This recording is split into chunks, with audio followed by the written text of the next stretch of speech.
19th century France to the fleeting realm of scent.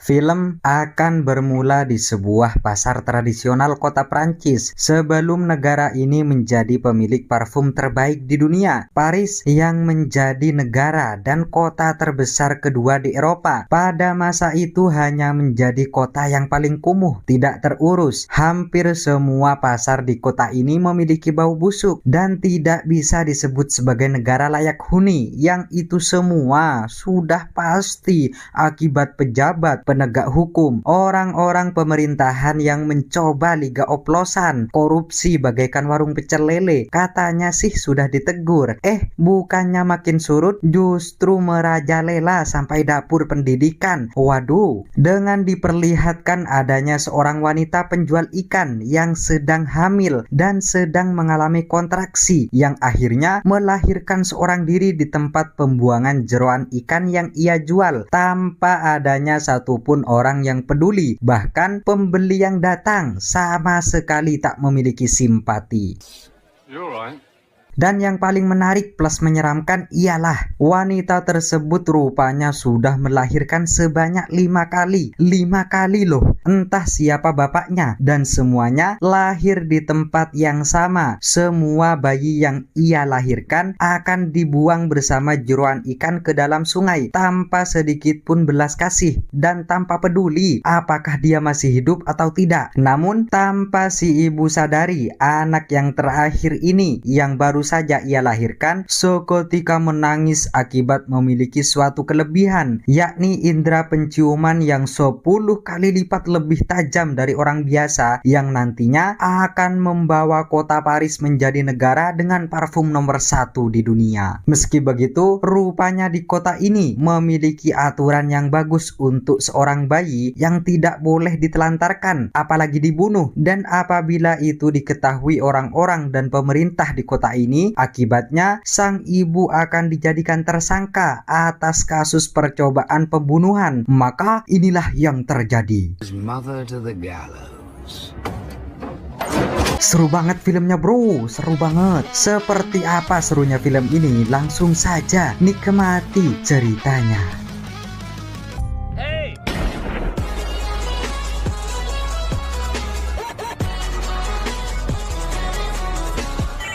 Pada akhirnya, pemerintah setempat resmi menitipkan si anak di panti asuhan. Anak tersebut bernama Jean Baptiste Granville, kita panggil saja Jean, di mana panti asuhan pada masa itu lebih tampak seperti kandang kuda.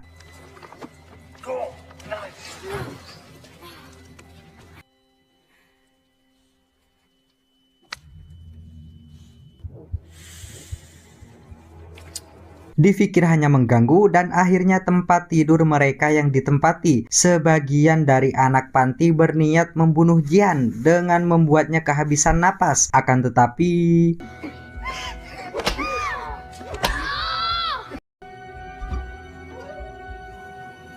beberapa tahun kemudian, kini Jean sudah tumbuh menjadi anak-anak. Namun meski sudah berbaur di lingkungan komplek, Jean rupanya memiliki kelainan mental yang penyendiri dan susah memahami bahasa pada umumnya. Indera penciumannya tetap ikut tumbuh pesat, semakin tajam dan tanpa batas. Dibuktikan dengan Jean yang mampu menghindari lemparan apel dari salah satu anak hanya melalui indera penciuman saja, dan mampu mengetahui aroma dasar sungai beserta katak dan telur-telurnya.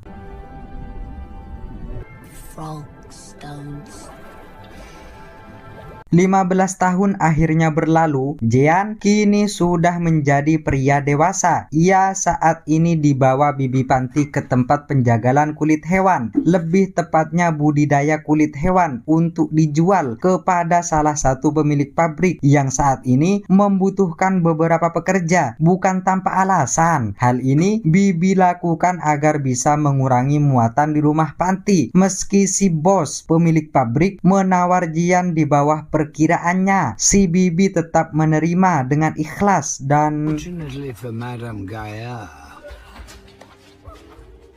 Wah, malang bagi si Bibi dan kasihan sekali sebetulnya. Sudah uang yang ia dapatkan hanya sedikit, merawat ratusan anak-anak di rumahnya lalu dirampok, dihabisi dan ditinggalkan begitu saja. Entah bagaimana nasib anak-anak di panti asuhan nanti. Entahlah. Yang pasti, Jean nampaknya cukup kuat dan punya mental baja, bisa bertahan di dunia kerja yang sangat keras ini. Tidak hanya itu, si bos sampai-sampai mempercayainya dan mengajaknya ke kota untuk menjual kulit yang siap dipasarkan. Sehingga senangnya seorang Jean yang selama hidupnya belum pernah ke kota, dan di sana ia akan mendapatkan ilmu baru, referensi baru, dan pengetahuan baru tentang aroma-aroma apapun yang tidak pernah ia cium sebelumnya. At least not yet.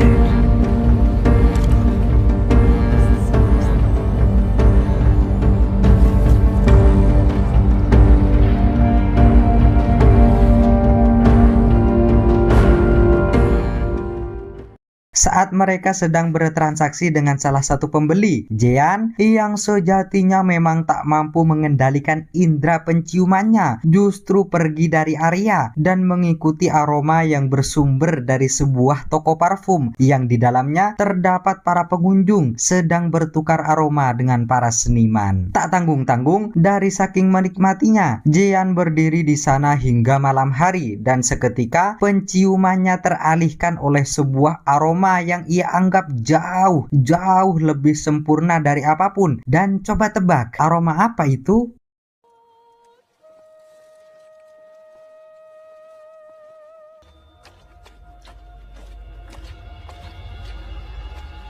Yah, betul sekali. Aroma tersebut berasal dari salah satu wanita penjual lemon bernama Maria yang tak sengaja lewat. Saya pikir awalnya aroma tersebut berasal dari lemon yang ia jual. Tanpa sedikit pun rasa tidak enak dan rasa malu, Jean terus mengikuti Maria sampai-sampai Maria sedikit risih sebenarnya kepada sikap Jean dan akhirnya mencoba menawarkan lemon yang ia jual. Jean hanya diam 1000 bahasa. Dan justru ini yang ia perbuat.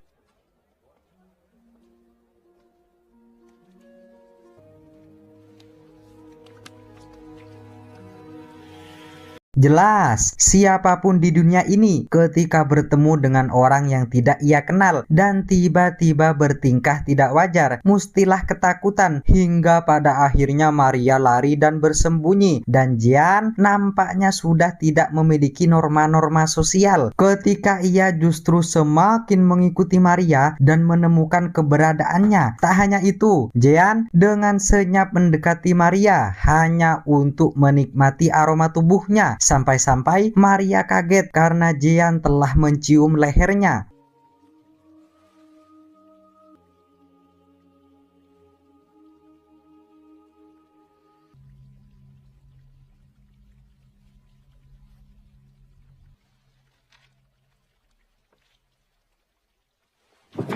Melihat ada orang yang melintas, Jean dengan paniknya menutup mulut Maria agar tidak berteriak dan akhirnya aksinya ketahuan. Namun karena orang tersebut cukup lama pergi dan Jean terlalu lama menutup mulut Maria dan si tolol Jean malah tak sengaja membunuh Maria. Awalnya Jean merasa takut dan merasa bersalah akan apa yang telah ia lakukan. Namun karena nasi sudah menjadi bubur dan ia belum sepenuhnya tuntas menikmati aroma-aroma tubuh Maria dan inilah yang ia lakukan.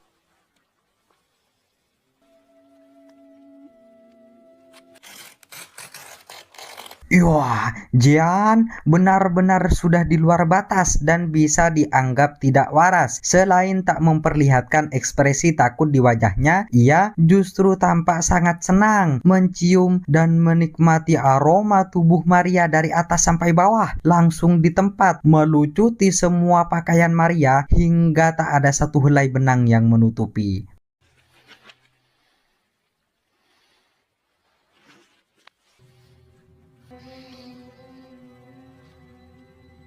Singkat waktu, si bos yang melihat Jian kembali dan menyadari ia pergi begitu saja, langsung memukulnya layaknya binatang. Entah bagaimana dengan jasad Maria, apakah Jian telah menyembunyikannya, membuangnya, atau bahkan ia simpan di mana, entahlah. Namun, mulai hari itu, Jian justru semakin penasaran akan hakikat aroma yang sebenarnya. Bagaimana cara mempertahankan sebuah aroma agar tidak pudar, karena sejatinya sebuah aroma pada akhirnya akan pudar dan menghilang begitu saja. Aroma-aroma semua parfum di kota Paris nampaknya sudah bukan yang sempurna lagi baginya, meski semua itu sudah dibuat oleh seniman terhebat. Jian betul-betul seperti akan gila oleh aroma tubuh Maria. The intoxicating power of the girl's scent suddenly made it clear to him.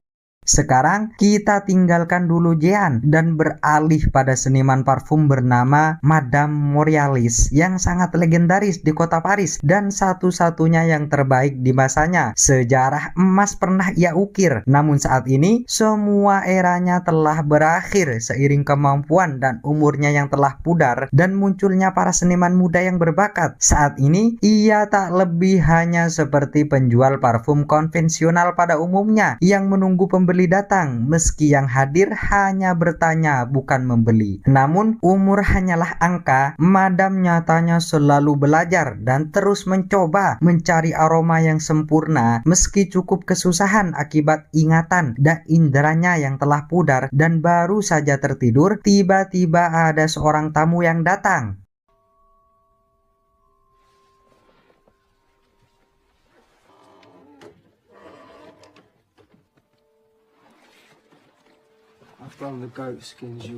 Yah, itu Jian yang mengantar pesanan kulit dari pabrik dan tak butuh waktu lama, Jian mampu mengetahui hampir seluruh aroma parfum di kota ini, bahkan di toko ini, mampu mengingatnya meski semua parfum tertutup rapat dan tak ada satupun yang terbuka, bisa mengetahui jenis parfum yang Madam gunakan, sekaligus bisa menyarankan aroma dan campuran yang istimewa untuk kulit yang ia akan wangikan.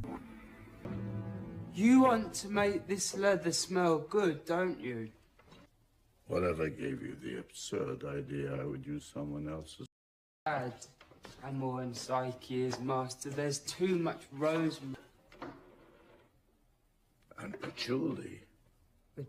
Madam tentu sangat merasa bodoh dengan sikap Jian yang seakan-akan seperti seniman parfum terbaik di Paris. Aroma itu tercipta dari takaran dan pertimbangan hati yang sempurna. Menjadi seniman bukanlah sebuah bakat, namun kerja keras. Semua bisa engkau campur, Jian. Namun sebuah karya seni yang fantastis itu butuh formula, waktu, dan akurasi 100% naluri. Jian hanya diam bukan berarti dia takut atau merasa bodoh, akan tetapi ia tak paham akan bahasa-bahasa ilmiah yang Madam ucapkan. Dan jika Madam menginginkan dua jenis parfum, Armor dan Pisces, yang terbaik di Paris saat ini, maka ia akan buatkan berapapun Madam mau. Namun Jian meminta ia akan membuat dengan caranya sendiri. Meski sedikit ragu, Madam yang penasaran akhirnya mengizinkan dan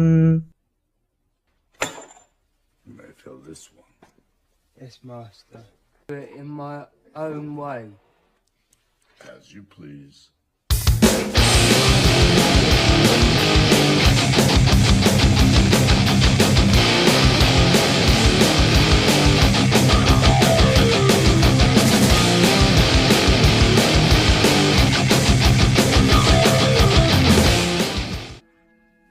Yes, we're done.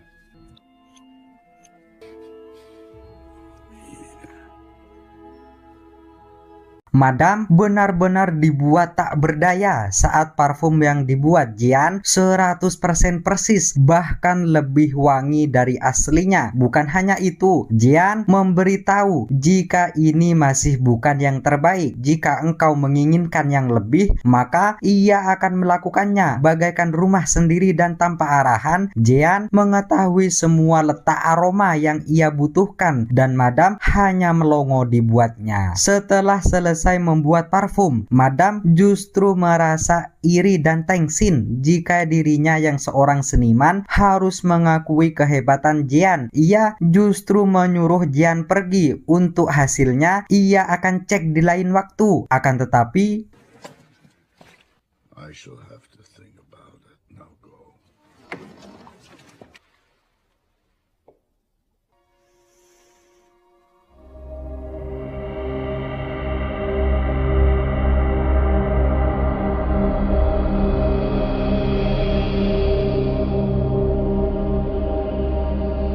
Madam pada akhirnya membeli Jian untuk ia jadikan sebagai seniman di tokonya, dan anehnya setiap orang yang menjual Jian setelahnya akan mati. Dan selang beberapa waktu dan tak butuh waktu lama, toko parfum Madam akhirnya dibanjiri pelanggan dan seakan-akan lebih jaya dari masa jayanya sekalipun. Dan bagaikan kolaborasi yang sempurna, Madam dan Jian sedikit demi sedikit mengisi kurangnya kemampuan satu sama lain. Namun ingat, Madam tetap lebih unggul dalam segi ilmu, aturan, dan pengalaman. Jian akhirnya mendapatkan apa yang menjadi tujuannya selama ini, yaitu sebuah ilmu dari Madam tentang bagaimana membuat sebuah aroma itu abadi, mempertahankan sebuah aroma itu tetap selalu ada, walau hanya tersisa setetes saja. Mulai hari itu, Madam akhirnya memberikan semua ilmu yang ia miliki kepada Jian, semua proses yang ia ketahui, dan apapun yang pernah ia ciptakan sebelumnya. Dan Jian tentu sangat penuh semangat dan ambisi akan semua ini dengan menunggu selama 2 hari tanpa tidur demi menanti satu tetes bibit murni dari ekstrak jutaan bunga mawar.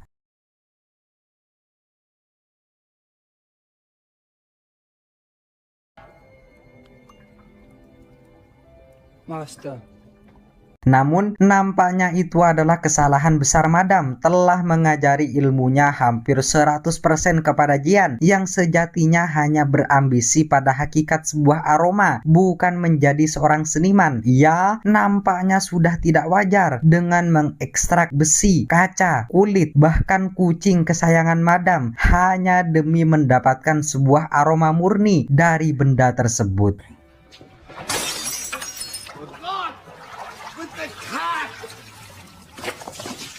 Madam hanya tak habis pikir dengan isi pikiran Jian. Akibat indranya yang tak terkendali, Jian sampai-sampai jatuh sakit dan hampir mati. Berhari-hari terbaring, ia akhirnya siuman. Dan apa coba kata-kata pertama yang ia ucapkan? To preserve smell besides distilling. Madam yang merasa Jian memiliki kemampuan tak terbatas akhirnya memberitahu sebuah tempat bernama Grace yang disebut sebagai kota hakikat parfum satu-satunya. Ia akhirnya dengan berat hati melepas kepergian Jian dan mengatur segala kebutuhan yang diperlukan. Di posisi ini sebenarnya Madam sangat berat berpisah dengan Jian yang notabene ia anggap sebagai anak sendiri dan telah membuat masa emasnya kembali. Dan apa setelahnya yang terjadi pada Madam?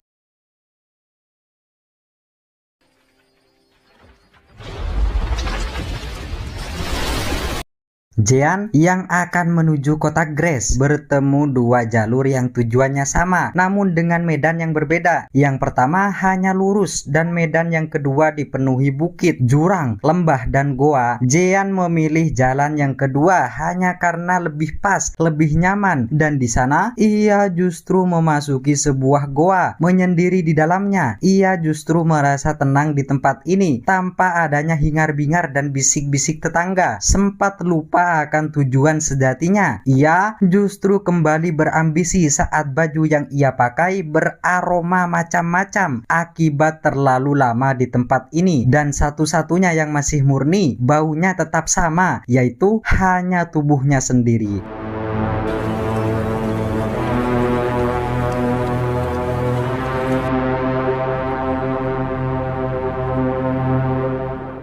Mengingat dirinya harus terus mengasah kemampuan, Jean akhirnya melanjutkan perjalanan dan lagi-lagi Jean benar-benar seperti pemakai bubuk oleng saat terhenti akibat mencium aroma dari seorang permaisuri yang melintas, sampai-sampai ia mengetahui di mana kediaman wanita tersebut meski sudah sangat jauh tertinggal di belakang, memantaunya hingga malam hari dan diam-diam memasuki area rumahnya agar lebih dekat dengan aroma si permaisuri.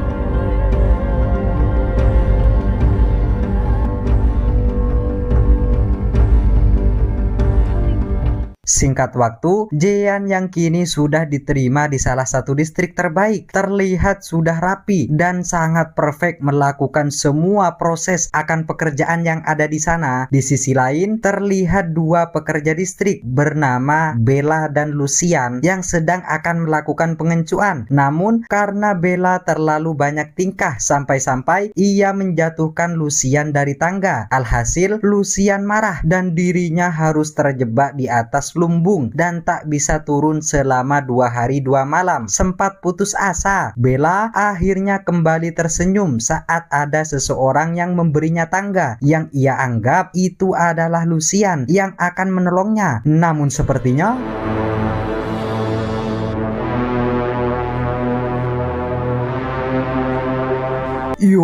entah apa yang Jean pikirkan. Ia nampaknya sudah terlahir gila. Wanita yang tak tahu apa-apa sudah ia simpan di dalam tabung ekstrak parfum dan yang pasti tanpa sehelai benang yang menutupi. Itu semua ia kerjakan tepat di lokasi distrik hanya untuk memuaskan ambisinya demi menemukan aroma yang sejati. Dan kebetulan sekali baru saja ia memulai proses, Jean harus dibuat panik sejadi-jadinya saat ada salah satu penjual bunga yang ingin melihat isi tabung tersebut. Tak hanya itu, pemilik distrik yang bernama Lauren tiba-tiba datang ke ruangan tersebut. Dengan tenang, Jean menjelaskan bahwa sengaja ia menutupi tabung agar matahari tidak masuk dan akhirnya merusak aroma parfum yang sedang dibuat. Lauren akhirnya percaya dan langsung pergi.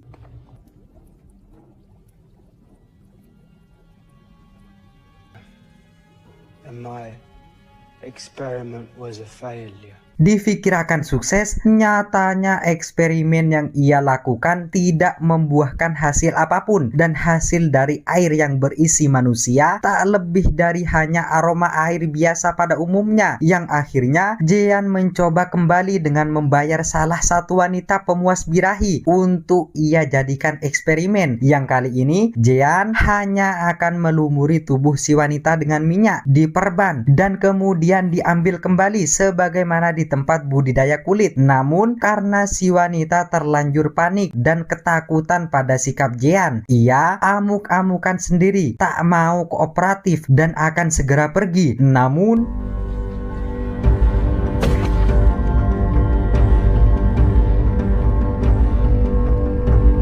pada akhirnya Jean kembali menghabisi nyawa hanya karena ambisinya akan sebuah aroma, dan proses eksperimen yang ia inginkan akhirnya berjalan sempurna dan perdana terciptanya satu aroma yang bagaikan surga.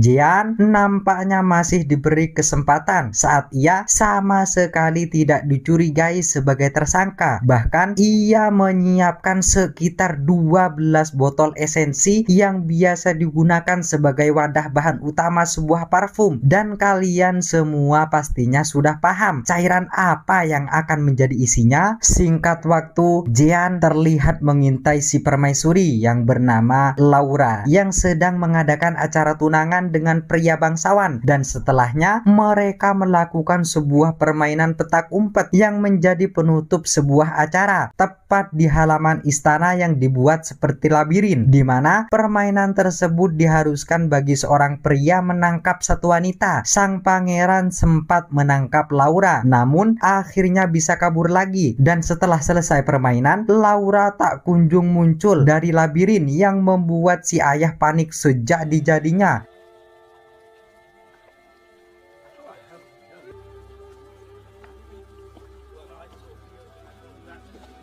Yah, Laura masih ada, namun ada dua wanita bangsawan lainnya yang justru menghilang, yang ternyata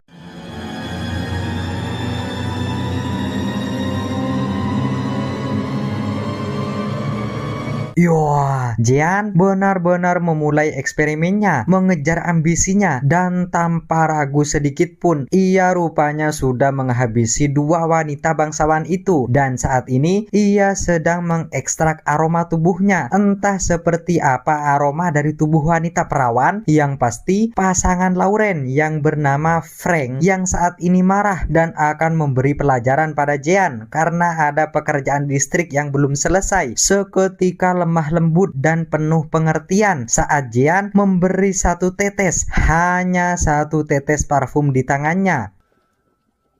Prepare the enfleurage frames, Jean-Baptiste. Keesokan harinya, di istana bangsawan, para tetua sedang berdiskusi dan mencari solusi atas kasus hilangnya dua wanita di labirin malam itu. Apakah hilang disekap setan? Apakah hilang diambil om-om? Entahlah, karena yang menarik ialah semua jasad wanita yang ditemukan masih dalam kondisi perawan, masih tetap bersih, dan sama sekali tidak dirusak kemaluannya. Pada akhirnya, mereka sepakat untuk berjaga di malam hari dan akan mengintai siapa pelakunya. Namun meski begitu, Jean justru terus melanjutkan eksperimennya di waktu yang sangat random dan terus mendapatkan wanita perawan untuk mengisi botol yang ia siapkan, dan dengan terang-terangan membuang semua jasad korbannya di mana saja, masih utuh namun tanpa busana. Alhasil, semua keamanan di kota ini kebingungan, sudah pasrah dan tidak mampu mengatasi kasus ini, dan orang tak bersalah pun ikut dijadikan tersangka atas kejadian ini. Astagfirullah. Anjir.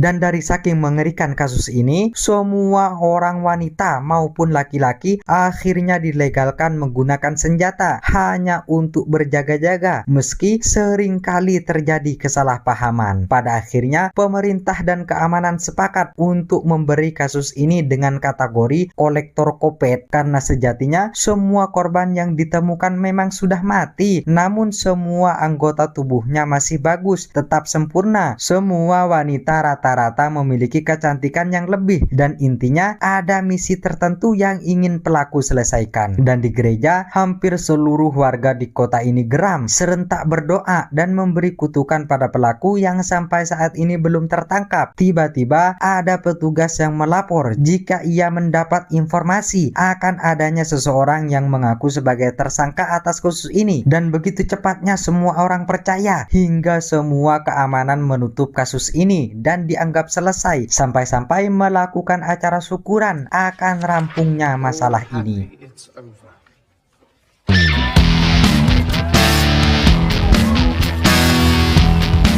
Namun tanpa mereka sadari, pelaku yang sebenarnya saat ini sedang fokus melakukan eksperimen, sudah mulai mencampur semua aroma dari botol yang ia koleksi, dan hanya tinggal satu botol esensi yang belum terisi. Ia nampaknya sangat bahagia dengan karyanya dan sedang mengintai Laura di tengah-tengah acara bahagia. Si ayah yang masih tak percaya akan pelaku saat ini terus memarahi Laura yang dengan santainya berada di luar tanpa pengawasan, hingga si ayah memastikan Laura sudah ada di kamar dan semua pintu rumah sudah dikunci. Tiba-tiba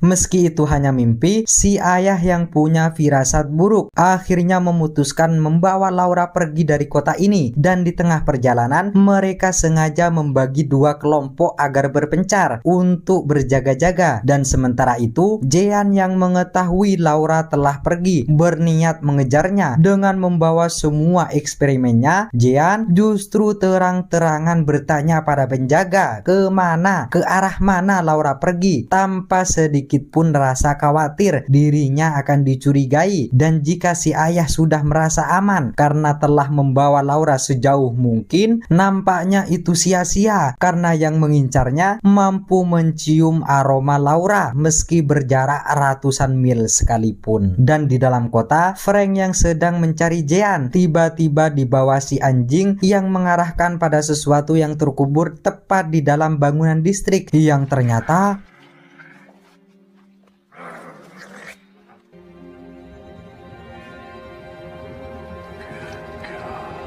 di sisi lain, Jean yang saat ini sudah mengetahui posisi Laura bersembunyi. Tanpa ia sadari, semua orang telah mengetahui aksi bejatnya dan sedang mengumpulkan pakaian dan sisa-sisa rambut dari seluruh wanita yang Jean habisi selama ini. Di malam harinya, Jean yang sangat optimis mengincar satu-satunya wanita tercantik di kota ini dan tentunya masih perawan untuk memenuhi satu botol terakhir penutup dari segala esensi aroma. Ia terlebih dahulu mempersiapkan semua yang dibutuhkan dan langsung menuju kamar Laura di saat semua orang tertidur nyenyak. Diam, pelan, namun pasti Jean mengambil kunci kamar Laura tepat di samping si ayah yang tertidur, dan inilah yang terjadi.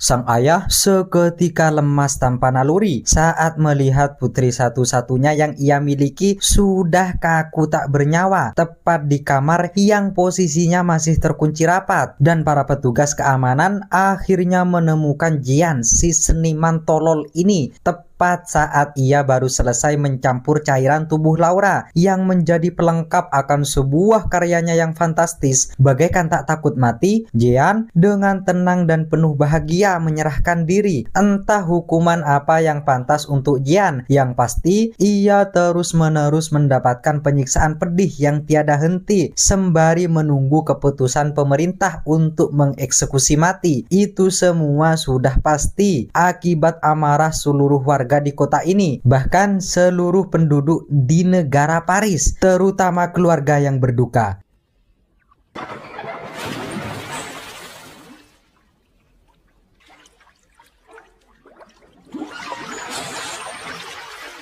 Namun yang tidak diketahui semua orang ialah apa motif yang sebenarnya Jean melakukan ini semua, karena Jean sama sekali tak menjelaskan apapun meski sudah diambang kematian. Singkat waktu, tibalah hari di mana ia akan dieksekusi mati. Jean rupanya masih menyimpan parfum ciptaannya, dan entah apa yang ia akan rencanakan setelah ia hanya membuka tutup botol parfumnya. Seketika semua penjaga dibuat luluh dan dirinya justru diperlakukan layaknya bangsawan, bukan lagi seperti binatang.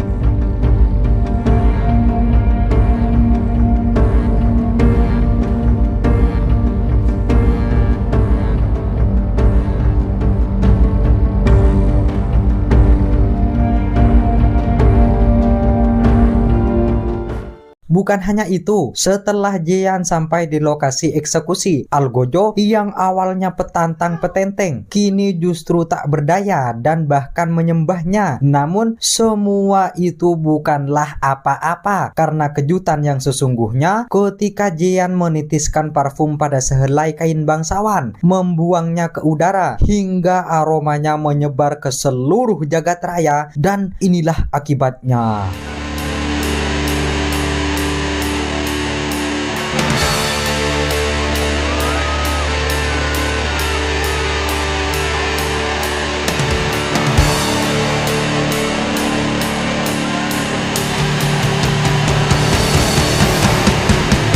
Ya, layaknya sebuah sihir, semua orang yang mencium aroma parfum tersebut tampak kehilangan akal sehat, berfantasi tanpa naluri, menganggap Jean melebihi Sang Maha Pengasih, sampai-sampai semua orang melakukan hubungan suami istri secara massal, random tanpa pilih-pilih. Bahkan ada 3 wanita yang menghajar satu pria tanpa henti, dan itu cukup membuat kita yang menonton gigit jari. Waduh, anjoy, anjing.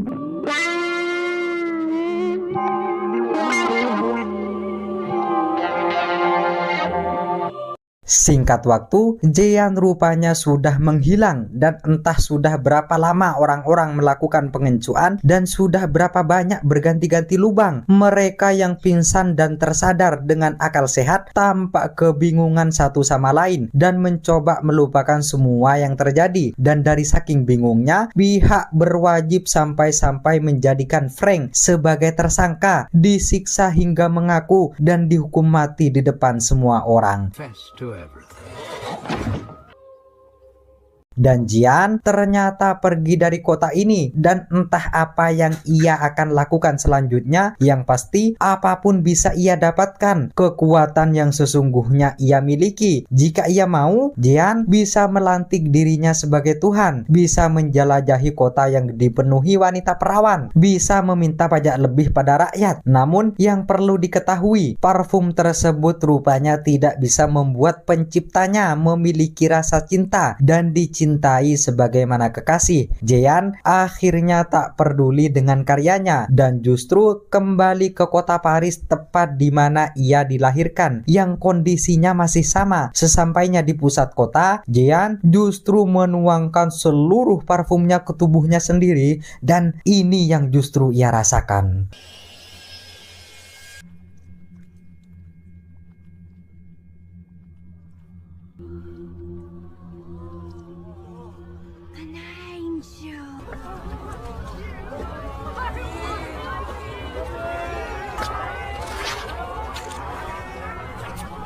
Ya, akibatnya Jean yang dianggap suci justru dimakan hidup-hidup oleh seluruh penduduk di kota Paris. Hebatnya sebuah karyanya justru merubah akal manusia menjadi kanibal, bukan menjadi bermoral. Semuanya selesai, hilang tanpa sejarah, tak tertulis oleh pena emas, dan dilupakan oleh dunia.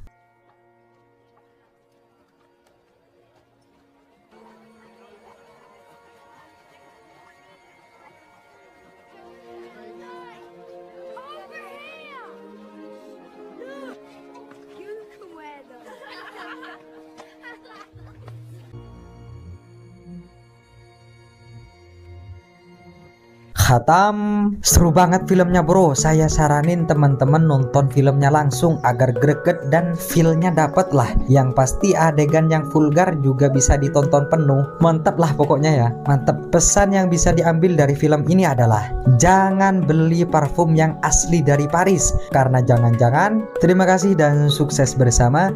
Terima kasih buat kalian semua. Subscribe guys.